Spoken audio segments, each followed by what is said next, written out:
अगर आप commerce stream से हैं और आप अपने करियर की शुरुआत करना चाहते हैं, आपने रिसेंटली बीकॉम या एमकॉम कंप्लीट की है, तो आपके पास वैरायटी ऑफ ऑप्शंस हैं। आपका अगर टीचिंग में इंटरेस्ट है तो आप टीचिंग में जा सकते हैं।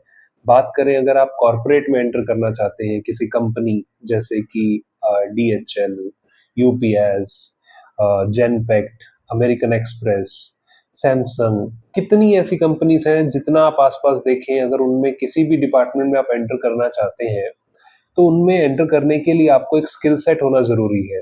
आपको पता होना चाहिए कि वहाँ पर सिर्फ़ कंप्यूटर स्किल्स जो हमारे लोकल शॉप्स में सिखाया जाता है, नज़दीकी सेंटर्स में सिखाया जाता है, या बात कहें कि कॉलेजेस में जो थोड़ा बहुत पढ़ाया जाता है, जितना कि टीचर्स को खुद को ज्ञान होता है, तो उससे सफिशिएंटली आपको कहीं जॉब नहीं मिलने वाली।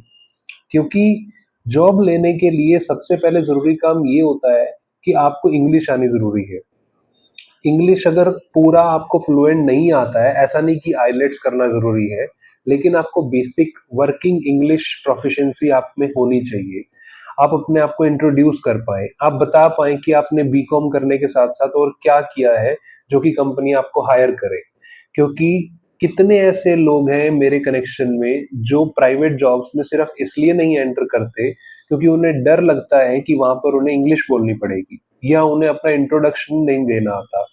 तो होता क्या है कि वो यूपीएससी की प्रिपरेशन करते हैं, वो एसएससी की प्रिपरेशन करते हैं, और नो डाउट उनकी मेहनत और उनकी लगन इतनी अच्छी होती है कि वो क्लियर भी कर लेते हैं। लेकिन अंत में उनका जब इंटरव्यू होता है, कुछ ऐसे पार्टिसिपेंट होते हैं जो कि इंटरव्यू में क्लियर नहीं कर पाते, कुछ नंबरों से वो रह जाते हैं। तो बड़ा अफ़सोस होता है उन दोस्तों को देख कर के कि ऐसा क्यों हुआ? हमारी इंग्लिश मदर टंग नहीं है, हमारी मातृभाषा कतई नहीं है, लेकिन कॉर्पोरेट में जिन पे आप एमएनसी कंपनीज़ में काम करते हो, वहाँ पर इंग्लिश बोलना कहीं न कहीं अनिवार्य नहीं, ज़रूरत होती है। क्योंकि आप इंटरनेशनल क्लाइंट्स के साथ काम करते हो।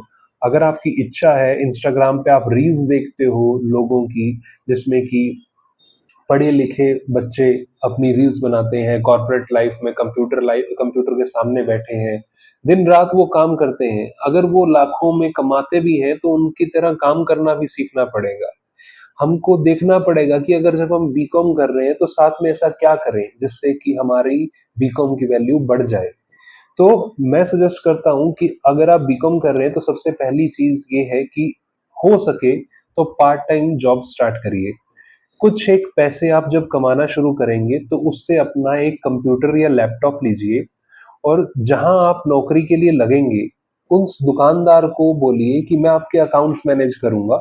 इससे क्या होगा कि आप जब बीकॉम कर रहे हैं साथ साथ में आपको प्रैक्टिकली पता चलेगा कि जर्नल एंट्रीज है, कैश बुक है, या फिर बैलेंस शीट है, profit and loss account, trading account, इनमें कैसे प्रैक्टिकली एंट्रीज को रिकॉर्ड किया जाता है।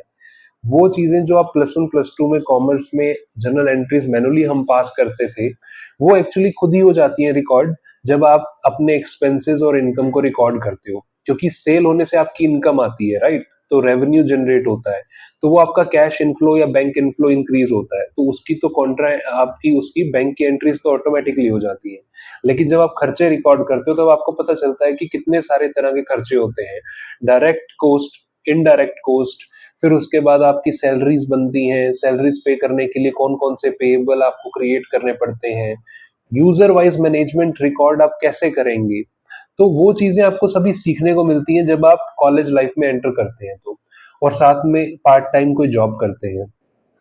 उस पार्ट टाइम फेज के अंदर आपको अकाउंट्स मेंटेन करना, छोटे मोटे जिसको बिजनेस को कहा जाता है उसको बोलते हैं एमएसएमई बिजनेसेस।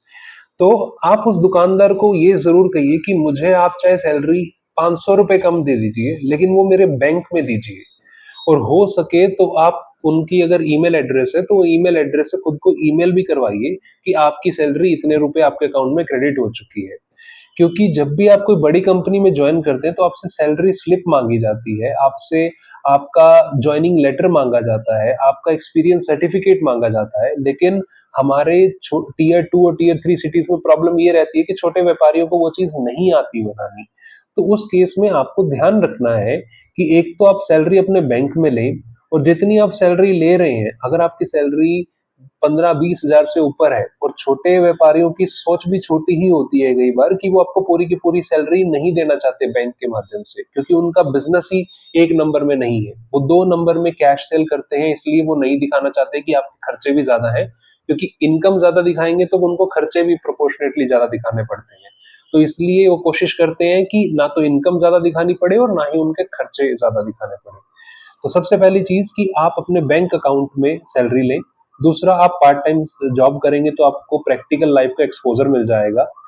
तीसरा ये कि जब आप पढ़ाई कर रहे हैं और साथ में जॉब कर रहे हैं, तो कोशिश करिए कि अपनी क्लासरूम में प्रेजेंटेशन देना शुरू करो, क्योंकि आप उन बच्चों से कहीं ज्यादा चीजें समझने में सक्षम बन पाएंगे।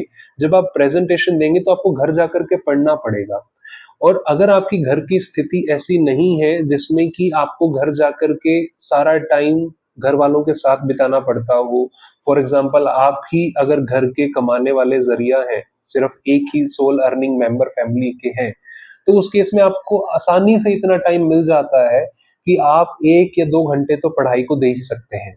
और नहीं तो आप क्लास में जब पहुंचते हैं तो आपको टीचर पढ़ने का टाइम देता है कई बार, या आप ऐसा लेक्चर छोड़ सकते हैं जिसमें आपको लगता है कि उसमें कुछ पढ़ाई का आज दिन नहीं है, या आप टीचर से बात करिए कि आज अगर हम ये लेक्चर ना लगाएं क्योंकि मेरी किसी और लेक्चर में प्रेजेंटेशन है।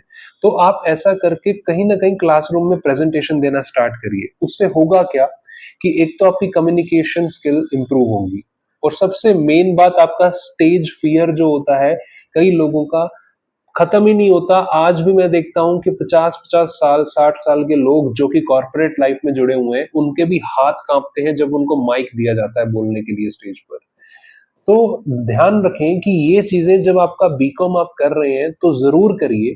इसके अलावा हम दूसरी वीडियो में बात करेंगे कि ऐसी कौन सी सॉफ्ट स्किल्स आपको सीखनी चाहिए बीकॉम के दौरान, जो कि आफ्टर कंप्लीटिंग बीकॉम आपकी कहीं ना कहीं कम से कम जॉब 3 से 4 लाख पर एनम, मतलब कि सालाना आप इतने कमाने वाले हो जाओ कि आपके अकाउंट में 25 से 30 हजार तो कम से कम आप कमाने वाले बन जाओ।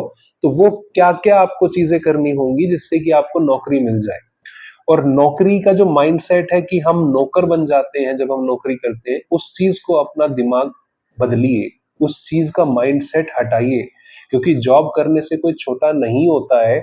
जॉब करने से आप आत्मनिर्भर बनते हैं, आपको समय मिलता है खुद को देने के लिए, आपकी सैलरी आती है, आपका बैंक बैलेंस बढ़ता है, आपको देखने को मिलता है कि हाँ, कभी एक टाइम था जब मेरा बैंक में नेगेटिव बैलेंस होने की वजह से चार्जेस लग जाते थे, और आज उस मालिक की दया से, उस परमात्मा की दया से मैं अपने हार्ड वर्क की वजह से इस लेवल पे हूं कि मुझे आज खुद कमाता हूं और खुद स्पेंड करता हूं, और अपने घर वालों को भी सपोर्ट करता हूं।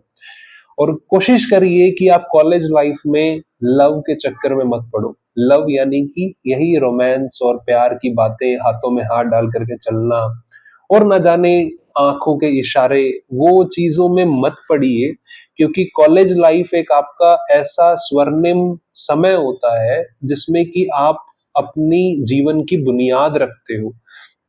हमें लगता है कि हमने +1 +2 कर ली तो बस इतना ही था और आगे तो लाइफ सेट है। नहीं, आपको लाइफ सेट, अगर आप लग्जरी वाला माइंडसेट लेकर के आएंगे कि आप सोचें कि एक ऐशो आराम की जिंदगी जीनी है, वो जरूर जीने को मिलेगी आपको, समय आएगा। क्योंकि जितना समय आप अभी सुकून से जिएंगे आपकी कॉलेज लाइफ में या उससे पहले, उतना ही आपको सुकून को छोड़ना होगा कॉलेज लाइफ कंप्लीट होने के बाद। तो इसलिए अच्छा है कि जो समय चल रहा है उसमें आप जीते हुए अपना स्ट्रगल करिए। जितना हो सकता है आप फिजिकल हार्ड वर्क करिए, मेंटल हार्ड वर्क करिए। देखिए टेक्नोलॉजी का यूज क्या है और क्या चीज ऐसी है जो कि आपको टेक्नोलॉजी से रिप्लेस नहीं कर सकती। तो अगर आप वैसा माइंडसेट प्रिपेयर करेंगे तो जरूर एक दिन आएगा। आप जॉब की बात करते हैं, आप ढूंढने के लिए जाते हैं, आप यकीन मानिए आपके कॉलेज में आकर के या आपको खुद कांटेक्ट करेगी कंपनी कि क्या आप हमारी कंपनी में ज्वाइन करना चाहते हो। वाकई ही एक फिल्म का डायलॉग है, आई थिंक वो 3 इडियट का, कि कभी भी आप सफलता के पीछे मत भागिए, आप काबिल बनने के लिए पढ़िए। और काबिलियत आती है स्किल्स से, और स्किल्स देखिए दो तरह की होती है। एक होती है इंसान में पैदाइशी वो गुण होता है कि जिसमें कि हेरिडेटरी वो चीज आती है। फॉर एग्जाम्पल मैं बात करूं कि अगर मेरे फादर मुनीम थे, तो मैंने अपने फादर को देखा हुआ है कि वो कैसे मुनीमी करते हैं, सारा दिन बैठे रहते थे अकाउंट्स में, उनसे मैंने अकाउंट सीखे, तो वो मुनीमी मेरे खून में आ गई।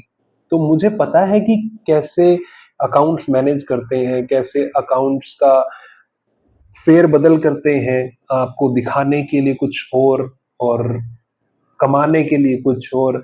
छोटी इंडस्ट्री के अंदर अगर आप बात करें, छोटे शहरों में अक्सर यही होता है। आपका पर्सनल मुनीम रखते ही लोग इसलिए हैं कि कैसे अपने फंड्स को इधर उधर किया जाए। मानिए ना मानिए, ये बात सरकार को भी पता है, और इस वजह से यूपीआई जितना हो सकता है सरकार कोशिश कर रही है कि बैंक से लेन देन हो, ताकि उनकी चीज में पकड़ में आ पाए कि कैसे कोशिश करके ब्लैक मनी को कॉम्बैट किया जा सकता है, कम किया जा सकता है।